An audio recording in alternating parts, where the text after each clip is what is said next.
For days, Washington had been humming with the uneasy silence that comes just before a political storm, a silence that whispered through Senate hallways and drifted across the marble tiles of the White House's East Wing. The nation didn't know it yet, but something explosive was about to happen. And it all began with a single document.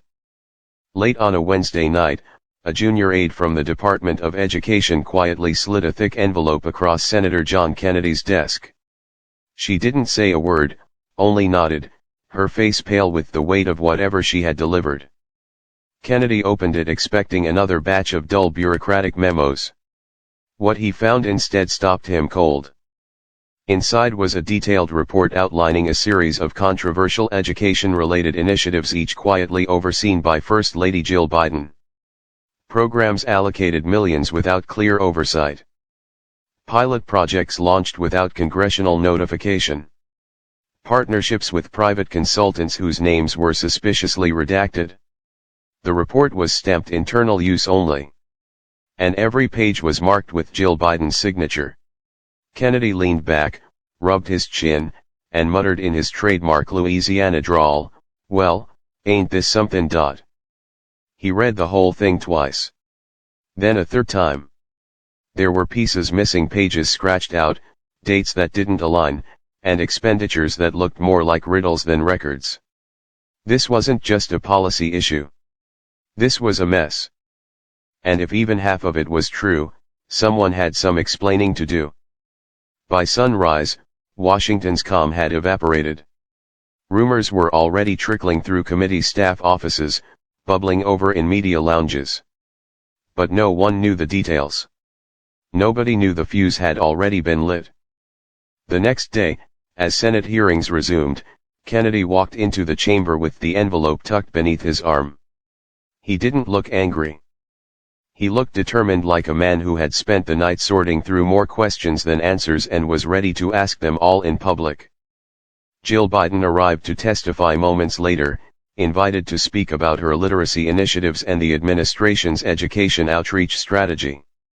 She carried herself with her usual confidence, smiling warmly at the senators. Cameras whirred.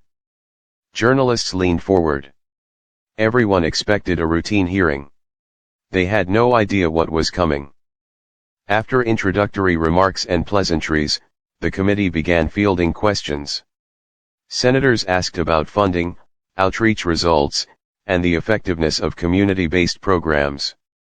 The First Lady answered smoothly, calm and polished.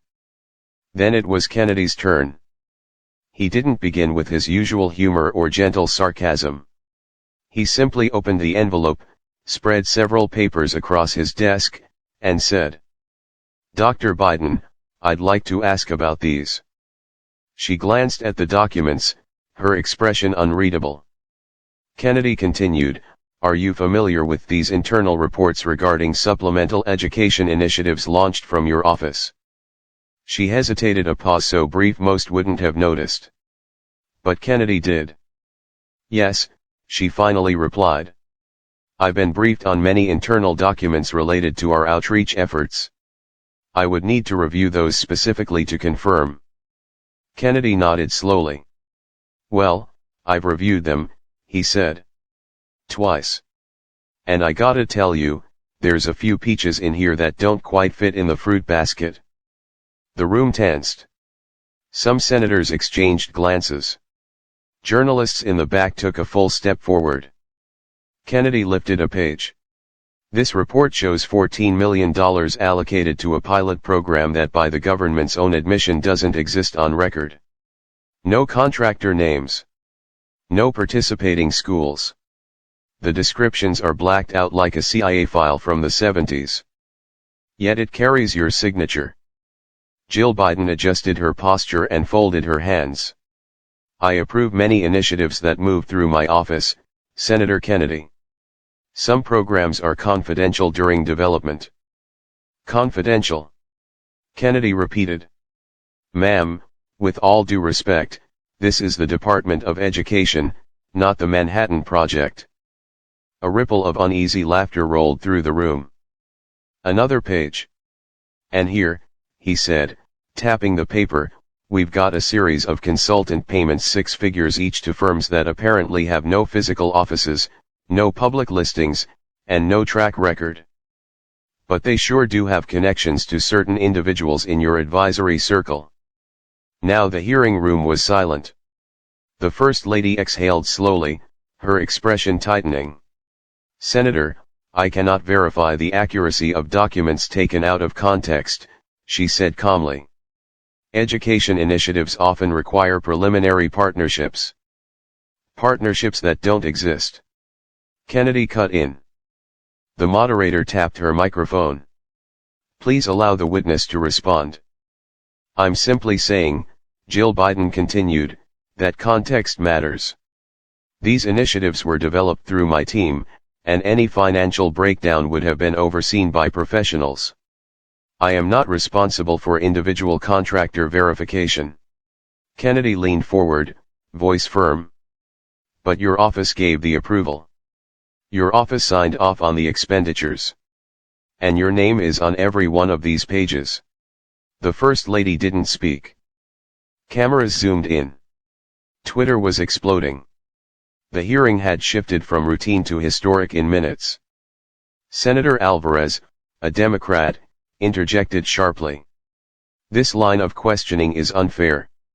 The First Lady is not an administrative officer of the federal government." Kennedy held up a hand. "I'm simply asking for clarity. Someone spent millions like it was monopoly money, and somehow the receipts ended up with the First Lady's name. If that's just a coincidence, I'd love to hear how." Jill Biden finally responded.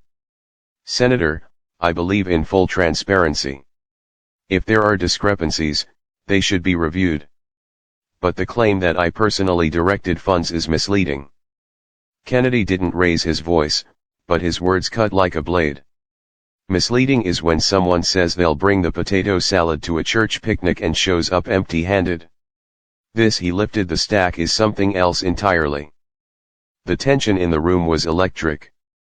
He continued, "These documents suggest programs were approved outside traditional oversight channels.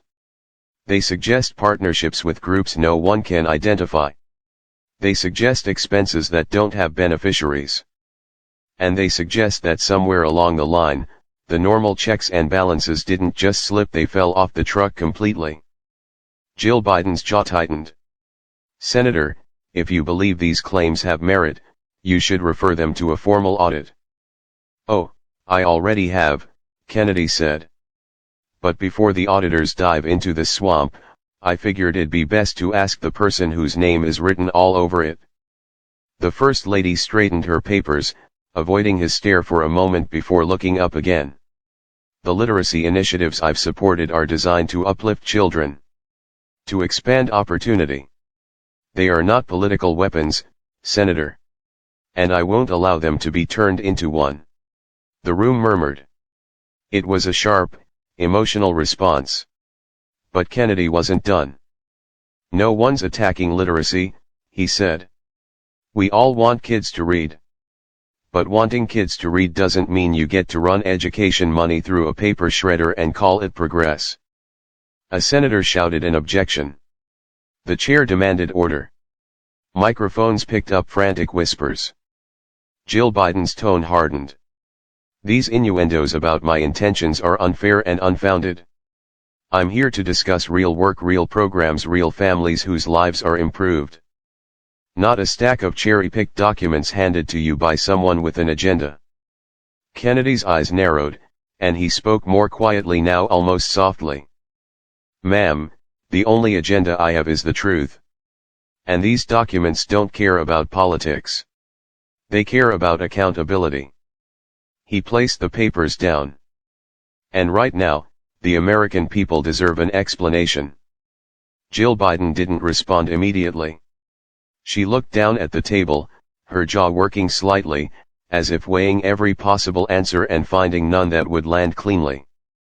Finally, she said, "Then let the audit proceed. I welcome it." It wasn't an admission of guilt. But it wasn't a denial either. The room felt the shift instantly. Kennedy nodded once, leaned back, and closed the envelope. The chair quickly moved to the next questioner, clearly desperate to redirect the spotlight. But the damage was already done. Screens across the nation were replaying the exchange on loop. Clips were circulating online with captions ranging from "Kennedy destroys Jill Biden" to "First Lady under fire." Commentators scrambled for angles. Pundits speculated wildly. The White House communications team raced to prepare statements before the afternoon press briefing.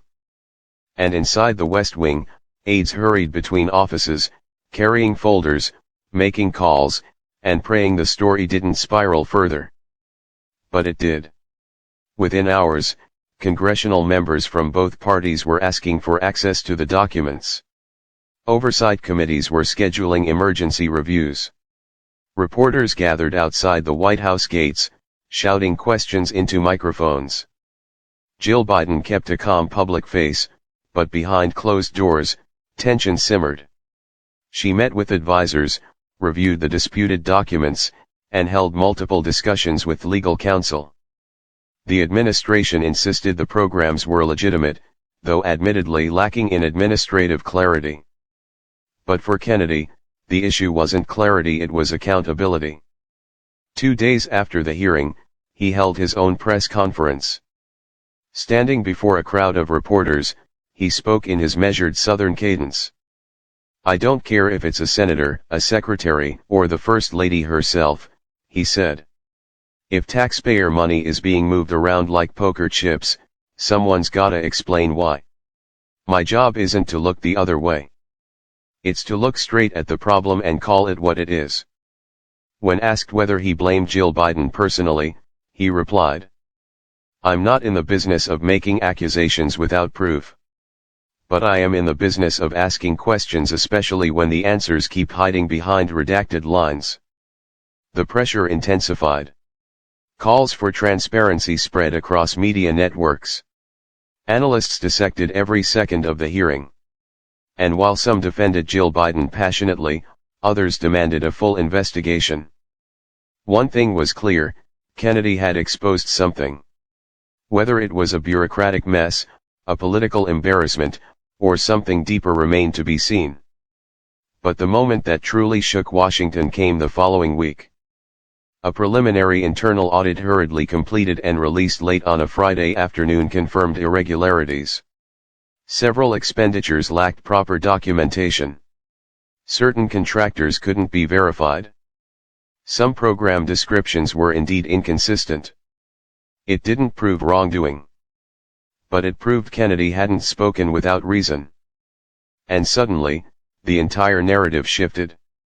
Jill Biden issued a formal statement expressing her commitment to clearing any confusion and supporting a comprehensive review. She emphasized her dedication to educational causes and her belief in transparency. But the storm had already broken.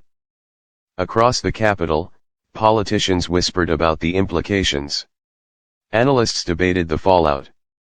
And on social media, the story spread like wildfire.